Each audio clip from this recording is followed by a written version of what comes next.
Em novembro de 2022, o Brasil estava ensandecido. Bolsonaro tinha sido derrotado na eleição, só que ele não aceitava o resultado e não parava de reclamar da Justiça Eleitoral e, claro, da Suprema Corte também. Para mim é muito mais fácil estar do outro lado do balcão, do lado daquele cara que está no Supremo e está no TSE, tudo canetando contra mim. Tenha caráter! E quando Bolsonaro se descontrolou, o bolsonarismo inteiro também deu todos os sinais de que estava fora de controle.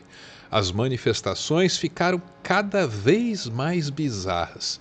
Foram crescendo em tamanho e em violência, até que as estradas foram bloqueadas, gerando todo tipo de transtorno. Eu tô com meu filho, autista, 38 de febre dentro do carro. 38 graus de febre dentro do carro. Cheguei ali, meu filho estava agitado. Não queriam deixar a gente passar. Enquanto tudo isso acontecia no Brasil, alguns ministros do Supremo e outras autoridades foram até Nova York para participar de um evento do Grupo de Líderes Empresariais. O bolsonarismo também resolveu protestar por lá. O povo precisa entender. Não teve eleição no Brasil. Não teve. A ideia era constranger só os ministros do STF. Eles eram o alvo. Só que até um empresário que não tinha nada a ver com a situação acabou enfrentando hostilidade. Responde o que eu tô perguntando, rapaz. Seja homem. Não, não vou bater nada não. Eu só tenho liberdade de perguntar o que eu quiser. Eu tenho. Então pronto, não responde. Fica calado, seu covarde. Então fica calado, seu covarde. Seu merda! Seu merda! Eu tenho liberdade para dizer isso aqui.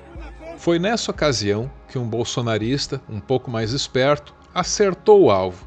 Resolveu perseguir o ministro Roberto Barroso, do STF, pela calçada. E aí o bolsonarista fez as perguntas que queria fazer e acabou ouvindo uma resposta que ele não queria, que ele não esperava, mas que acabou virando bordão. Pra gente, o senhor vai responder às Forças Armadas? O senhor vai deixar o código-fonte ser imposto? O Brasil precisa dessa resposta, ministro. Todo respeito. Por favor, Barroso, responde pra gente. Perdeu, mané, numa mola. É sério. Não isso não, ministro. Perdeu, mané. O bolsonarismo, quando ouviu isso, interpretou a frase como a admissão, como a confissão de que a eleição foi roubada de Bolsonaro. É assim que eles interpretam. E é a partir dessa interpretação que o bolsonarismo justifica todos os seus atos, incluindo a depredação dos prédios públicos em Brasília, no fatídico 8 de janeiro de 2023. E tá lá. Se você reparar, tá escrito 2 vezes, em 2 lados diferentes do prédio e com o mesmo erro de ortografia.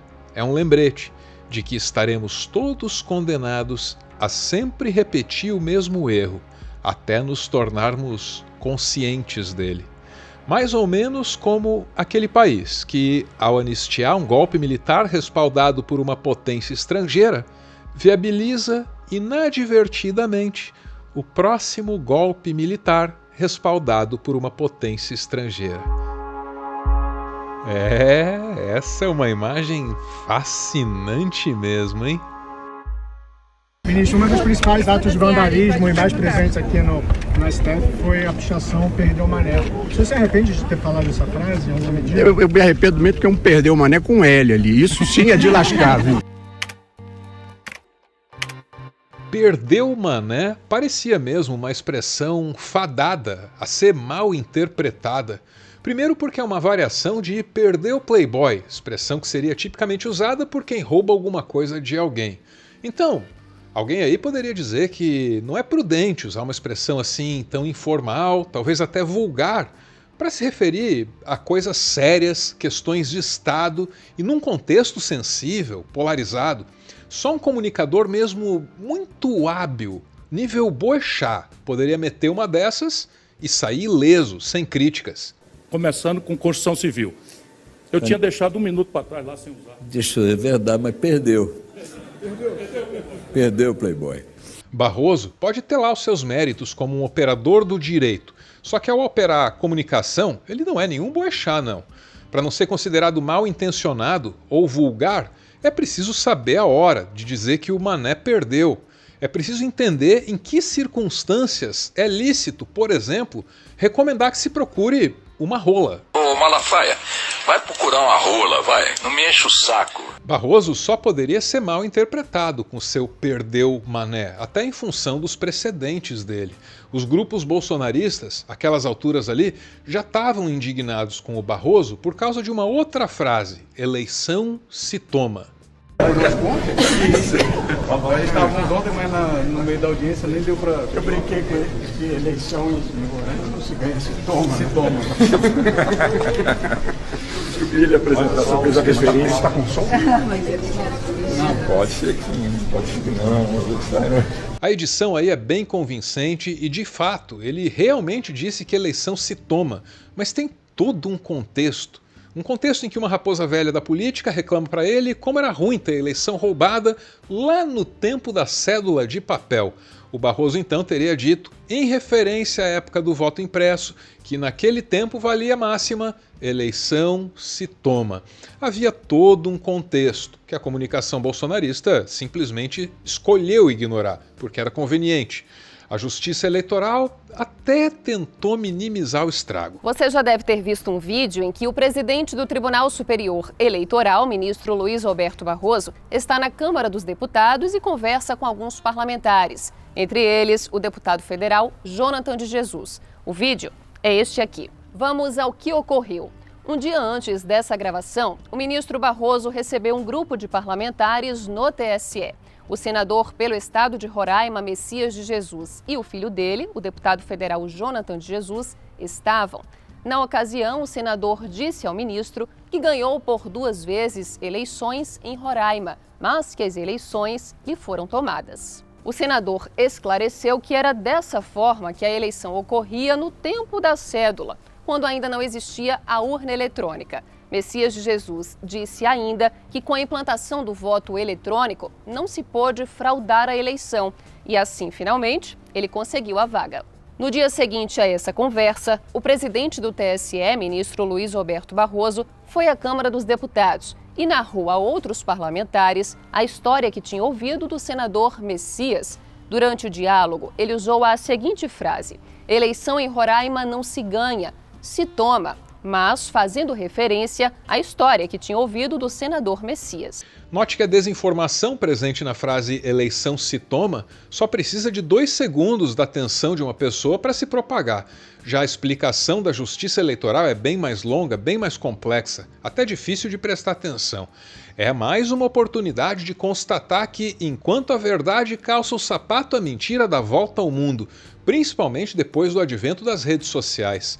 Homens públicos, mais do que nunca, precisam ter cuidado com o que dizem, precisam estar cientes de todas as interpretações errôneas ou forçadas de cada uma das falas deles. E o brasileiro médio nem pode ser muito exigente nesse caso, porque não é fácil para uma pessoa antecipar todas as possíveis distorções daquilo que ela diz.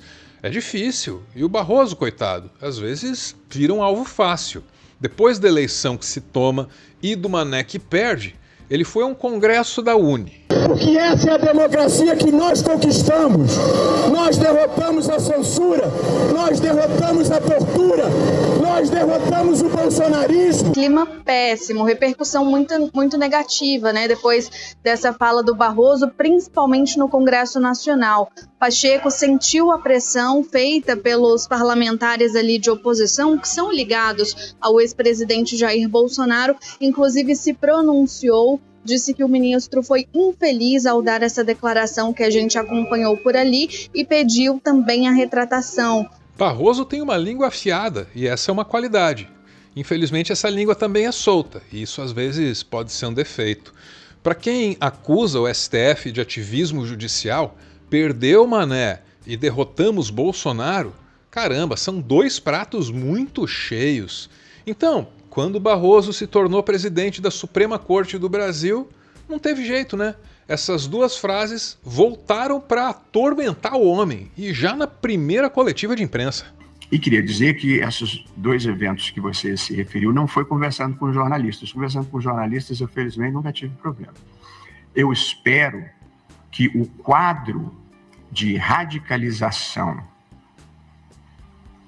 agressividade e desrespeito que levaram a essas duas manifestações que você falou não se reproduzam mais. Quando eu falo em pacificação, de modo que as duas frases que você se referiu, do perdeu Mané e essa do derrotamos o extremismo, na verdade, foram frases em momentos de grande agressividade, radicalização, xingamentos, ofensas, que geralmente não são o melhor contexto. Geralmente, nesses contextos, as pessoas não se apresentam na sua melhor versão. Mas eu considero que essas são exceções. Longe de mim julgar o Barroso, até porque o juiz que ganha bem para isso é ele, e não eu. Então eu jamais faria isso de graça. Mas sempre tem alguém disposto, né? E quem quiser julgar precisa levar em consideração essa autocrítica. Ele diz que não se apresentou na sua melhor versão. É uma demonstração de autocrítica que raramente as autoridades fazem. O que me interessa mesmo é saber onde estaria então essa melhor versão do Barroso. Olha, talvez nos simpósios internacionais de direito? A maior parte do Brasil não sabe, mas na comunidade jurídica internacional ele é referência no debate sobre direito e comunicação digital. Quando o Barroso não está participando de algum debate sobre esse assunto, ele está promovendo algum debate sobre esse assunto. Nessas ocasiões, ele é equilibrado e pragmático. Ele não participa da tal polarização que as redes promovem. Ele estuda maneiras de discipliná-la. And of course, when we talk about content control, we need to be aware of the importance of free speech for democracy, and thus finding the proper balance is something that we are all paying attention right now. The regulation of social media should seek to curb unauthentic behavior in the first place, like the use of robos and trolls to make everyone think that everyone is talking about that issue at a certain moment. In the second place, we need to fight illicit content like terrorism, child abuse, and other crimes you can commit online. And finally, and that's the point that interests us the most, we need to fight disinformation, meaning the deliberate creation of and dissemination of false news, generally with the purpose of obtaining personal gain. So the whole world right now is trying to find the best way to regulate the internet and social media and messaging apps, and trying to strike a balance between legislation, between self-regulation, and between regulated self-regulation. And there is a certain consensus, I think, that the proper criteria for moderating content must include transparency, must include due process, and must include fairness. No final de julho de 2025, num desses debates, dessa vez na International Society of Public Law, o Barroso acabou de dizer que a humanidade precisa tornar a mentira errada novamente. We should make lying wrong again. Todos os presentes concordaram com o que ele disse, mas ao que consta, nem todos concordaram que ele deveria ter dito. Esse é o século XXI e até o consenso é polarizador.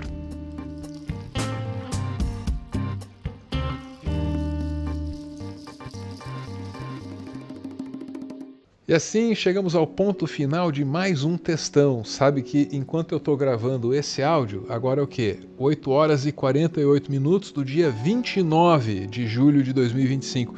Me chega a informação, rapaz, de que nossa Carla Zambelli, a Zamba, foi presa na Itália.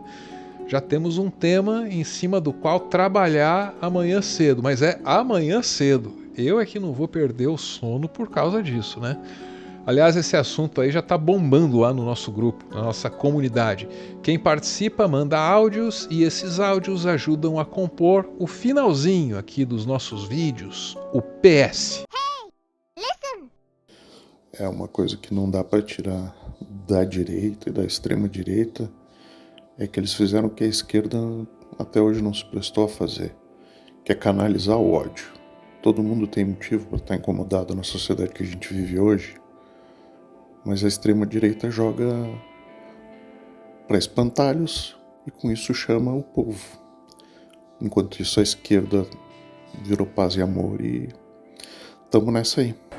Ó, deixa eu contar uma coisa pra você. Ó. Não, você tem que contar porra nenhuma. Não, tem que contar sim, eu tô filmando aqui também. Não pedi sua opinião. Filmou aí, não pedi sua opinião. Mas eu também não tô pedindo a sua. Não pedi a sua opinião. Deixa eu dizer uma coisa. Não, você é figura pública. Perdeu, mané. Perdeu, não. Vamos ver se perdeu. Mané. Vamos ver. Pois é, né? Os bolsonaristas vivem um mundo que não existe. Basicamente uma bolha de fake news. Isso foi criado por uma campanha pesada de financiamento em redes sociais, por exemplo. Bem, a extrema-direita é empolvorosa nas redes sociais exatamente por conta da declaração, né, pedindo o impeachment de Barroso, né. O bolsonarismo, né, ele aproveitou que a declaração deixava uma brecha de dupla interpretação, né, e começou a atacá-lo, né, e muito, né, você vai pegar a extrema-direita faz isso para quê? Para mobilizar os seus seguidores. Os seguidores do bolsonarismo estão lá nas redes, precisam desses elementos, então eles vão mobilizar. Mas você vai pegar, inclusive, os nomes das pessoas que estão mais ativos nas redes, mobilizando, são nomes da extrema-direita. Mas eu sinto que desde aquele dia, então, todos nós estamos perdendo, né? Perdendo em estabilidade democrática, perdendo nas quedas de braço entre o legislativo e o executivo. Você não vai ganhar o nosso país. Foge! Isso mesmo, foge! Seja grosseira. Foge! Não, foge! Muito da tensão que é gerada é a esperança de que as Forças Armadas venham a intervir, como já fizeram no passado, né? E aí nós temos as Forças Armadas, o Exército, como o fiel da balança, né? Então, se o Exército um belo dia resolve extravasar o quartel e assumir um papel que não seja o seu, quem é que vai segurar? Eu acho que esse sentimento do verdadeiro papel das Forças Armadas é que tem que ser alimentado, né? Para que serve um militar? Para que serve um exército? No sentido de que o exército vai ser aquele grande irmão mais velho, não que vai vir e te cobrir de porrada, né? Se você não andar na linha, né? Mas que vai te proteger contra o valentão da escola, entendeu? Esse é o papel das Forças Armadas, né? Porque aí ninguém perde, né? Aí não tem mané.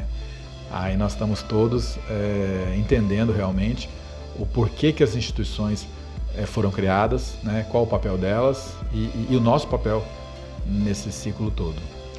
Agora sim, teve o final, o finalzinho e o finalzinho, o derradeiro momento em que eu digo todas aquelas coisas previsíveis e chatas que todo youtuber diz. Sabe quais, né?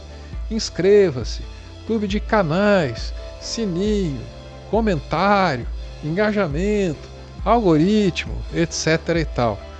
Eu tento não colocar isso antes do vídeo, no meio do vídeo, para não prejudicar o fluxo dessas informações. Mas de fato é importante, né? Lembrar todo mundo dessas coisas, e é por isso que eu faço aqui no final. Por isso e porque, de fato, é uma ajuda que eu preciso, todo criador de conteúdo precisa. E aí não tem jeito, né? Eu tenho que pedir. Te peço para não julgar. Não culpe um peixe por estar na água. Valeu!